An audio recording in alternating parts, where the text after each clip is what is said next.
I got the divorce papers by email. While I was still in the desert, 13 years of marriage ended in a PDF attachment. My name is Nathan, 42 years old, Staff Sergeant with the 82nd Airborne. I'd been in Kandahar for 4 months. When Becky decided she was done waiting, the subject line read, "Let's be adults about this." The message itself was 3 sentences long. She'd already filed the paperwork. She'd already emptied our joint account. She'd already moved her new boyfriend, Jeremy, into our house and spoken I. Read the email twice, closed my laptop, took a shower in the communal stall, got dressed for my shift, said nothing to anyone when I got back to my bunk that night. I replied with one word, understood. That was it. No argument, no begging, no threats. Wilson, my bunk mate, noticed something was off. Good man. He asked, not looking up from his book. I said, just some stuff back home. He nodded, and that was the end of it. Military guys know when to leave. Things alone, truth is I wasn't surprised. 6 months before deployment, things had changed. Small things. Becky stopped asking about my days, started working late at the dental office where she answered phones, started going to gym 3 times a week, but never seemed to break a sweat. New clothes, new friends. I never met new passwords on her phone. I didn't confront her, didn't start checking her messages or follow her around. That's not who I am, but I wasn't blind either. So I made some quiet moves of my own, nothing dramatic, just precautions. I secured important documents in the storage unit, cross-town birth certificate, marriage license, house deed, with only my name on it, thanks to the VA loan military benefits paperwork. I moved my grandfather's watch and my mom's old silver to the same unit, things that mattered. I also opened a separate account at a different bank and started diverting part of my pay. There, not enough that she'd notice, but enough that I wouldn't be starting from zero if things went south tonight. Before I deployed, she hugged me at the airport and said, "Stay safe." Okay, her eyes were dry like she was saying goodbye to a co-worker, not a husband heading to war. I should have known then, but part of me still hoped. I was wrong. I wasn't. What she didn't know was that I prepared for this moment, and what she didn't understand was that I never start fights, but I do finish them. I met Becky at a friend's barbecue in 2010. I was home between tours, staying with my buddy Jason in Spokane. She was finishing nursing school, but ended up working admin at a dental practice. Instead, less stress. She said we were married 8 months later. Becky used to say she was proud of my service, though she never quite understood. Her dad was a bank manager, her brother a pharmacist, no military in her family. She'd ask when I was going to get a real job, not realizing that after 15 years, the Army was my career, not just a job. I was killing time. We bought our house in 2014, nothing fancy, but it was ours, 3-bedroom, small yard, quiet neighborhood. My name was the only one on mortgage since the VA loan was in my name, but I added her to the deed because that's what married people do, share things. My dad died a year after we got married, heart attack, while shoveling snow. My mom passed 3 years later, lung cancer. Though she never smoked a day in her life, they left me some money, not a fortune, but enough that Becky and I could pay off our student loans and still have a cushion. I deployed 4 times during our marriage, Iraq twice, Afghanistan twice. Each time I came home, Becky seemed a little more distant, a little more restless, like she was playing a role she'd outgrown. I didn't sign up to be a military wife. She told me once, after I mentioned possibly reuping for another 4 years, "I'm tired of being alone." All the time, I understood that I did, but the Army was the only place I ever felt like I truly belonged. I was good at my job. People depended on me. In 2019, things started changing, small stuff. At first, Becky got irritated when I called during her girls' night, started talking about how her friend Melissa had divorced her husband and was living her best life. Now started making comments about how we didn't really have anything in common anymore. I suggested counseling. She said we were fine, just going through a phase. Then came the late nights at work, the weekends away with friends. I'd never met the new clothes, the gym membership she rarely used. I should have confronted her, but that's not how I handle things. Never have. My dad taught me to think before I speak, to be sure before I act. So I watched and I prepared quietly because my gut was telling me something was coming. And in this life, you learn to trust your gut. 2 weeks after getting the divorce email, I was sitting in the mess hall when my phone buzzed, a notification from our bank app, another withdrawal, $88,500, almost everything that was left. I set my fork down and opened the app. The joint account balance was down to $22. 37, our savings, $47,000 we built up over years, was gone, completely transferred to an account I didn't recognize. Murphy, when guys from my unit glanced over. Bad news. I locked my phone. Not just some account stuff. That night, I called our bank from the BAS phone center. Turned out Becky had been moving money for weeks, small amounts at first, then larger ones. A big transfer started the day after I deployed. I hung up and stood in the hallway for a long time watching guys laughing calling there. Kids, their wives, their parents' normal life happening all around me while mine was burning down. That's when Wilson found me, heard from Alvarez that you looked like you'd seen a ghost at dinner. He said, "What's up?" I don't usually share personal stuff, but Wilson had pulled me out of a bad situation in Kandahar. Once I trusted in my wife, emptied our accounts, and moved her boyfriend into our house, I said send divorce papers while I was on patrol. Last week, Wilson didn't give me the usual "no, I'm sorry," or "that's rough," or "you'll find someone better." He just asked, "What's your plan? Not sure yet." I said. He nodded, "Let me know if you need anything that night." I couldn't sleep. I pulled out my laptop and logged into our home security system, something Becky probably forgot I could access remotely. The cameras showed a strange truck in our driveway, a man I'd never seen before walking our dog using my coffee mug, wearing my Seahawks sweatshirt, and there was Becky. Laughing in the kitchen, I'd renovated myself. During my last leave, something shifted inside me, not anger, exactly something colder, clearer. I closed the laptop and pulled out my phone, made a list called James Army Buddy, who became a lawyer, checked the VA loan terms, contact Master Sergeant about emergency, leave, review home refinance documents, something Becky mentioned casually last year, checked the security on my military pension accounts. I didn't feel sad anymore, I didn't even feel angry. I felt focused, like I was planning a mission. This wasn't about emotion now. This was about strategy. At 0500 before my shift started, I sent an email to James with the subject line, "Need legal help discreet." And urgent his reply came an hour later, "Call me secure line." Only when I hung up from that call, I knew exactly what I needed to do. I didn't need to yell. I didn't need to threaten. I didn't even need to confront her. I just needed to wait and watch and let her own actions become the trap. 2 months later, I was back on American soil. I didn't tell Becky I was coming home, didn't call, didn't text, just checked into a motel in downtown Spokane under a different name and contacted James we met at a diner 10 miles outside of town. "You look like hell," he said, sliding into the booth. "Feel like it too," I replied. James handed me a folder, everything we discussed, the house deed, loan documents, bank statements. And this, he pulled out a separate paper, found something interesting. "When I was digging into your finances, it was a refinance application with my signature on it, except it wasn't my signature. Not quite. Someone had tried to copy it, but missed details. The middle initial was wrong, and the stroke pattern wasn't mine." "Becky did this?" I asked, though I already knew.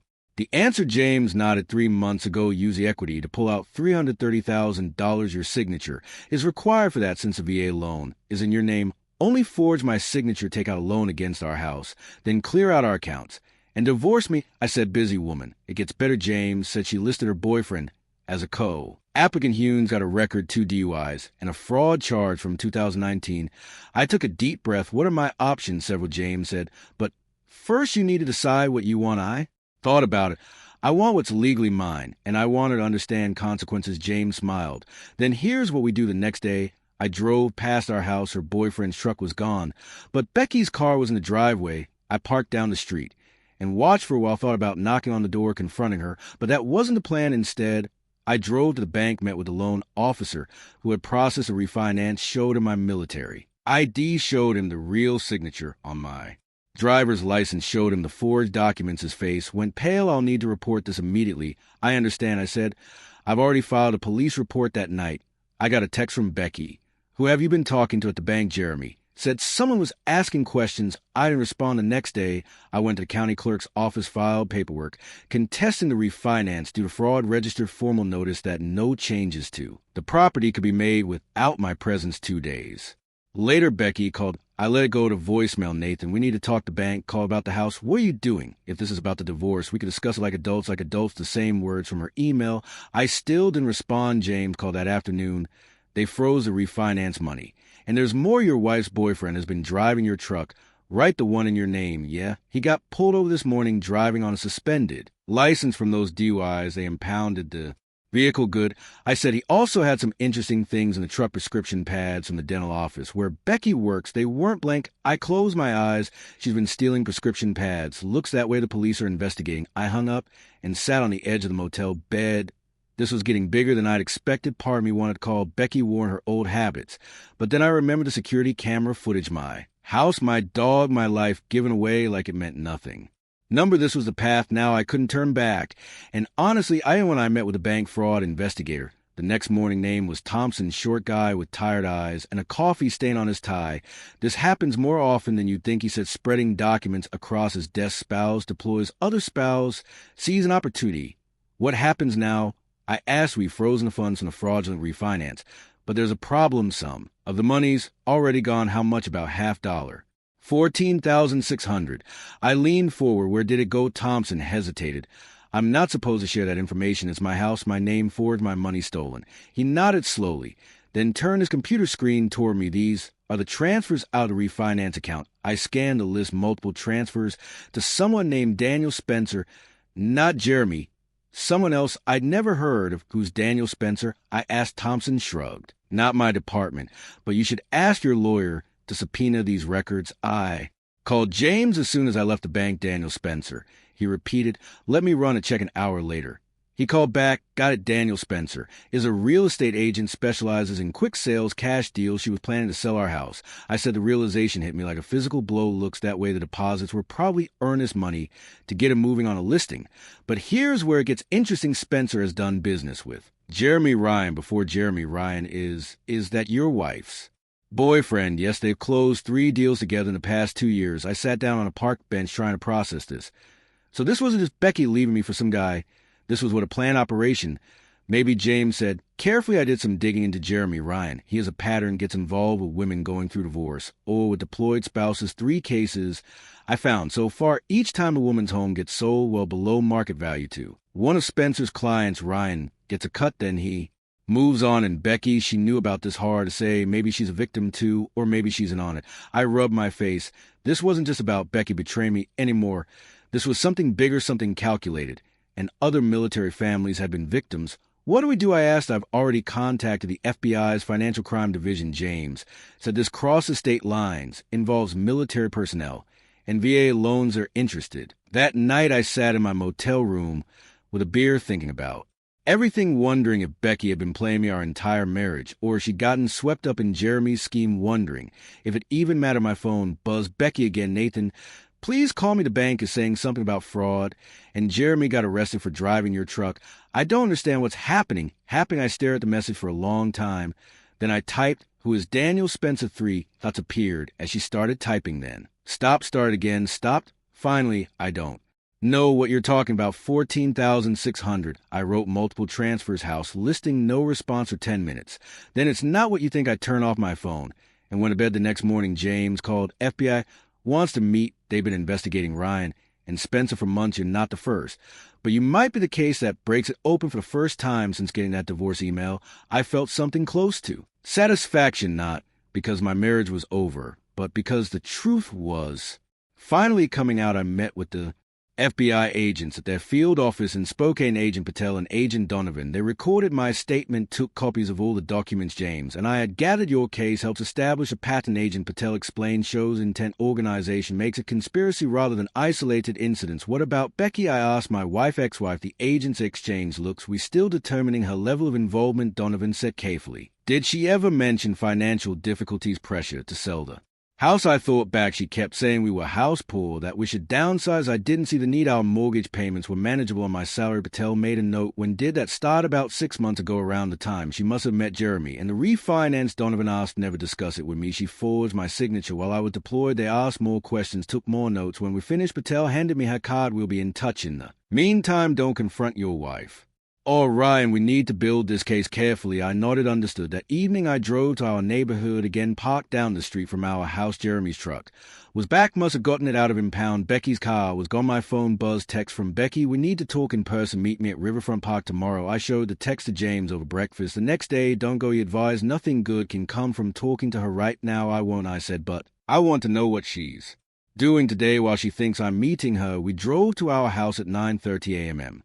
Parked across the street at 9:45. Becky came out, got in her car, and drove away, heading toward Riverfront Park. Now what? James asked. Now we wait, I said. 20 minutes later, a car pulled up, real estate agent logo on the door. Daniel Spencer. Jeremy came out to greet him. They talked in the driveway, then went inside. Should we follow them? James asked. I shook my head. No need. I installed security cameras last year, interior and Exterior, they upload to cloud storage. James smiled. You didn't mention. That before never came up. I said, pulling out my phone, I opened the security app and angled the screen so James could see Spencer and Jeremy were in our living room. Spencer was taking photos. Jeremy was pointing at features of the house. I turned up the volume. Should list by the end of the week. Spencer was saying, I've got a buyer interested already. Cash offer as usual. How much? Jeremy asked. 420. We list at 470. They offer 420.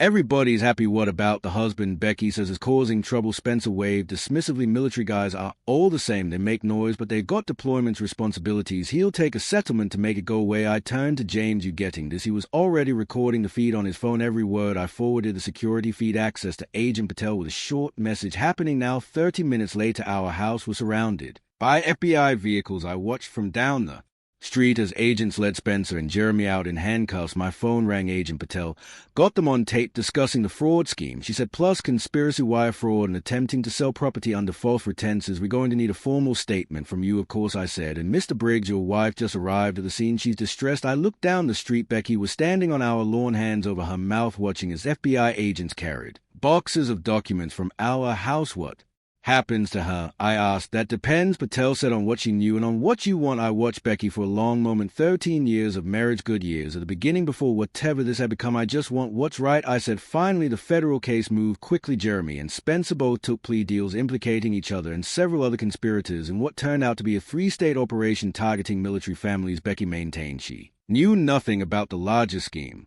Said Jeremy had convinced her I was hiding money, planning to leave her with nothing. Said a refinance was his idea. She'd just gone along with it. Maybe that was true. Maybe it wasn't. Either way, she agreed to a settlement, full restitution of the stolen funds, forfeiture of any claim to the house or my military pension, a signed confession about the forgery. In exchange, I didn't press charges. A divorce was finalized 6 months after that email from Kandahar. No fault, clean break, all things considered.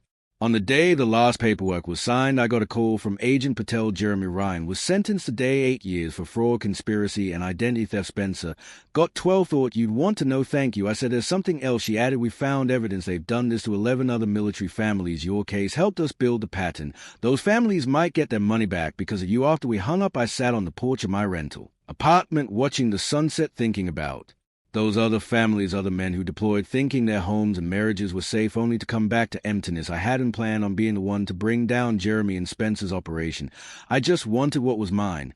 But sometimes things work out in ways you don't expect. My phone buzzed. Text from Becky. I never meant for things to end this way. I didn't respond. There was nothing left to say. A year later, I sold the house. Couldn't stand to live in it anymore. Too many memories, too much betrayal in those walls. I used the money to buy a small cabin outside of Missoula, Montana, 2 bedrooms, 10 acres of land, a creek running behind it, no neighbors for miles. I took early retirement from the Army. 20 years was enough. I'd given enough. I got a dog, German Shepherd named Scout, started doing carpentry work for locals, nothing fancy, but it kept my hands busy and paid the bills. My military pension covered the rest. Sometimes I thought about Becky, wondered where she ended up. James heard she'd moved back to her hometown in Oregon, working at another dental office, starting over. I guess I didn't hate her anymore, didn't much feel anything about her. To be honest, she'd made her choices, and so had I. One evening, I got a letter from a woman in Fort Worth. Her husband was in the Navy, deployed when Jeremy and Spencer tried to run their scheme on her. The FBI had given her my name as part of the case. You don't know me, she wrote, but you saved our home. Thank you. Why? Fighting back when it would have